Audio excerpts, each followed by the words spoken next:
The Orphan Rocker is an Australian roller coaster of myth and mystery. Stories have run wild for years about the abandoned track that sits at the heart of Scenic World, a ride which was the dream of two men that was ultimately plagued with issues and hearsay and remained officially reported as under construction for over 30 years. The Orphan Rocker would remain standing but not operating for 3 decades, with only a handful of people ever getting to ride it. Welcome back to Expedition Extinct. Why should I go on a ride I don't really want to go on just for the sake of not letting fear me? I really do think this is silly.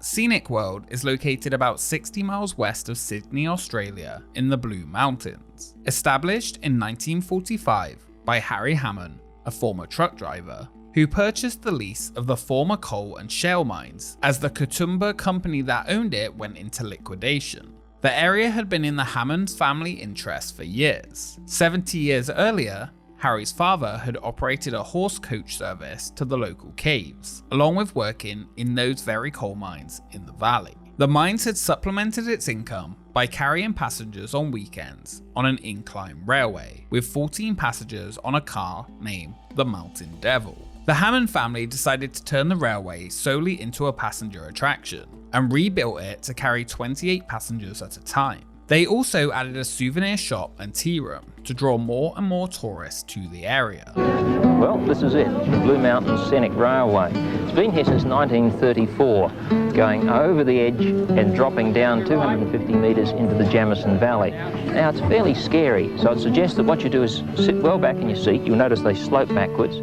Hang onto the bar in front of you or the seat behind you, put your feet firmly on the plate in front of you and keep your fingers crossed. Nestled in Katoomba, nearly 3,400 feet above sea level, the area offers breathtaking views of the Three Sisters, Jamison Valley and beyond. The Scenic Railway had an incredible incline of 52 degrees and was stated as the steepest funicular in the world.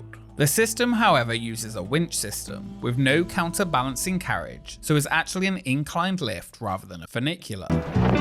If you feel scared, just remember there's a counterweight that weighs the same as we do. That's going up as we go down.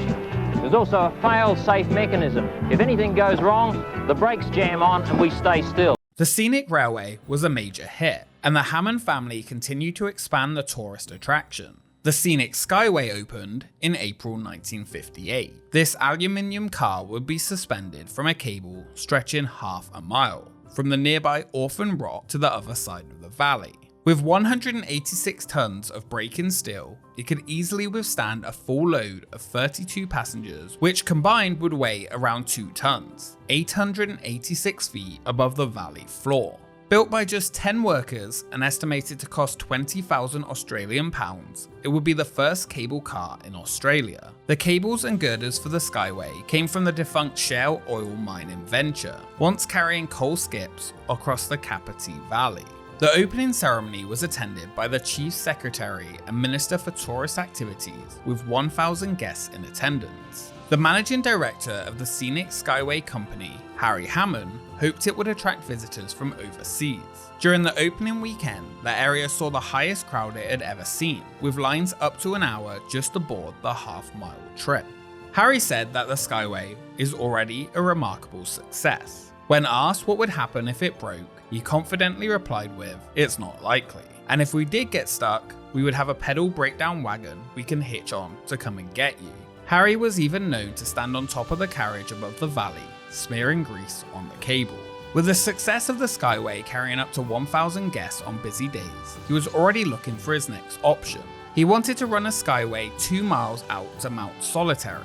It was his engineer though, who was quite keen on the idea of something different. Something to give tourists a dizzy ride around the gorges, a monorail. In the early 80s, the idea of a monorail began. It would evolve into the first Australian designed and built roller coaster, known as the Orphan Rocker.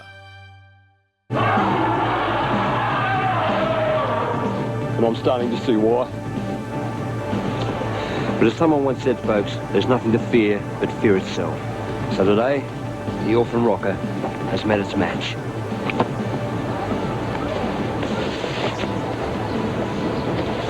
It's never been ridden before until now. At 73 years old, Harry Hammond would work with his son Philip to create a Rocky Mountain terror ride, named after the nearby rock formation, Orphan Rock, a roller coaster that would run through the tops of the cliff that overlook Jamison Valley. Announced in 1984, it was expected to open by Christmas of the same year. 10 passengers would board one of 3 5-car trains that would be waiting not far from the top of the Scenic Railway. Those trains would be boat-like cars with suspension that allowed them to rock as they round some of the turns, looking like mine cars. The original creation of this idea was to counterbalance the sharp track angles and banking that they were creating. Dubbed as a cross between a roller coaster and a monorail, the train would begin the experience heading down a hill, making a descent of around 100 feet. Passengers would then find themselves at the very edge of a 700-foot cliff which plunged straight down into the valley. Those riders would be looking straight out over the valley, giving them the look that it was the edge of the world in front of them. After a 180-degree turn, the ride climbs back up through a series of sharp turns, past the famous revolving restaurant back to where they started. Described as a scary terror of a ride, the 3-minute experience covers 2,755 feet of track, reaching speeds of 28 miles per hour. Construction began in April 1983, after a year of planning by 39-year-old Philip Hammond, with an expected cost of 500,000 Australian dollars. The final construction cost was never revealed, but Harry is quoted as saying it cost 3 times as much as they expected. The ride, however, didn't make its Christmas 1984 opening, and would take until September 1985 until it was complete with just the fail-safe electronics left to be tested. It was expected to fly through the Department of Labour and Industry tests, with just a few electronic issues left to iron out. The same September, Harry said that it could be any day in the next few weeks it could open. Tickets to ride would be $2 a head, and an expected 150,000 riders a year were expected. This, though, never happened, and only a very small handful ever got to experience the ride. Well, was that brave or was that brave? I reckon. Were you scared? I don't know. Brave people allowed to be scared? I think so. Yeah, I was scared. Well, for good reason. I mean, that thing hasn't been fixed yet, properly. I mean, it's still undergoing department regulation, nuts and bolts getting tightened up, that sort of thing. And I didn't know. And I hold the record for the only person to be riding around on that thing in the general public. Yes, because it's not fixed. And there I am, riding around, brave as hell. You saw me, didn't you? Brave as hell. I could have been thrown off into the Blue Mountains and had 3 sisters by now. Orphan Rocker failed to meet the safety requirements of the time, with the introduction of a new Australian standard. Things had changed safety-wise since they had built the Skyway out of old shell mining equipment, with regulations getting much stricter. He now had to wait 13 weeks for the council just to approve a new shed. To get Orphan Rocker approved, it was going to take quite some time.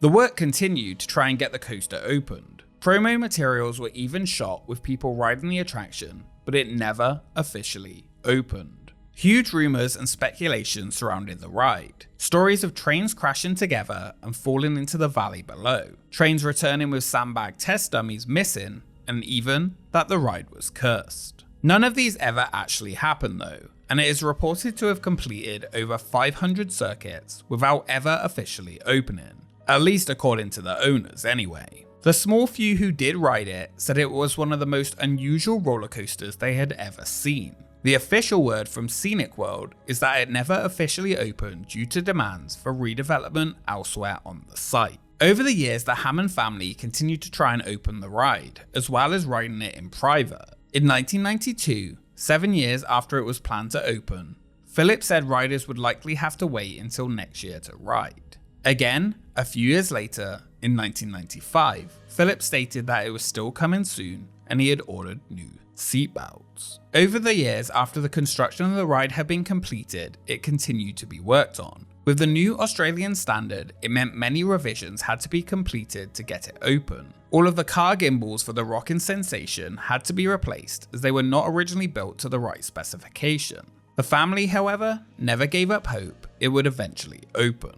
Even as late as 2002, the work continued, with the attraction having the wheels replaced. Piece by piece, there was always that small glimmer of hope that the strange, weird, kinda scary, and homemade roller coaster would one day open.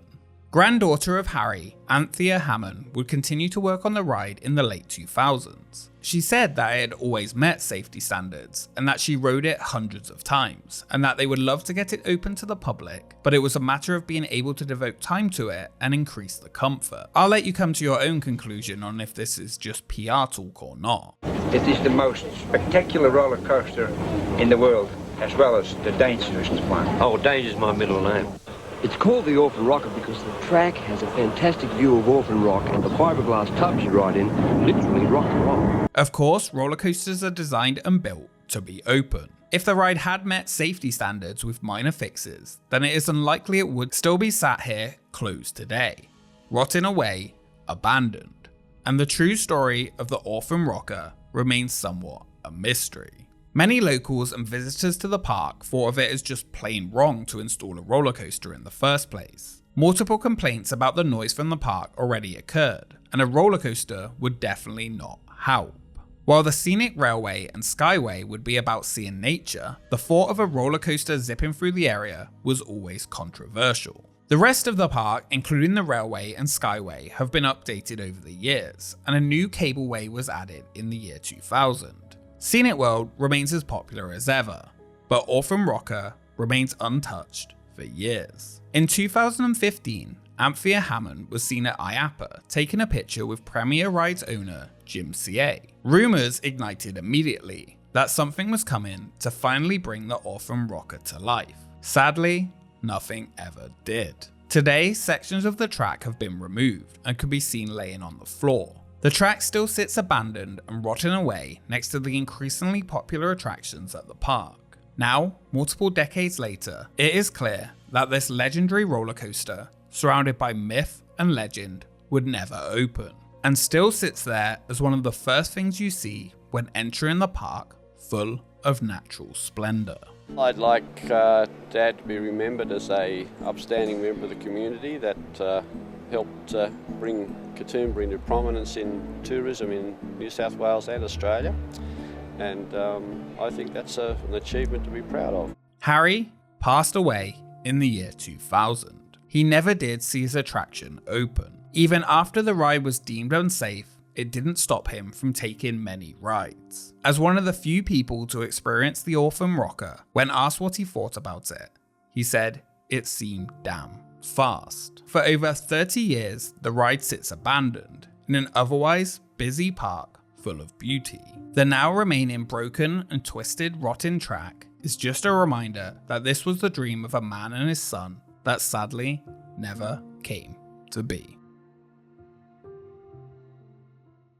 Thank you so much for watching this episode of Expedition Extinct. If you enjoyed it, make sure you subscribe to join the expedition. Where would you like to go to next? Let me know in the comments below. Follow us on Twitter and Instagram for updates on upcoming episodes, and a special thank you to our Patreons for supporting the channel. We will see you next time.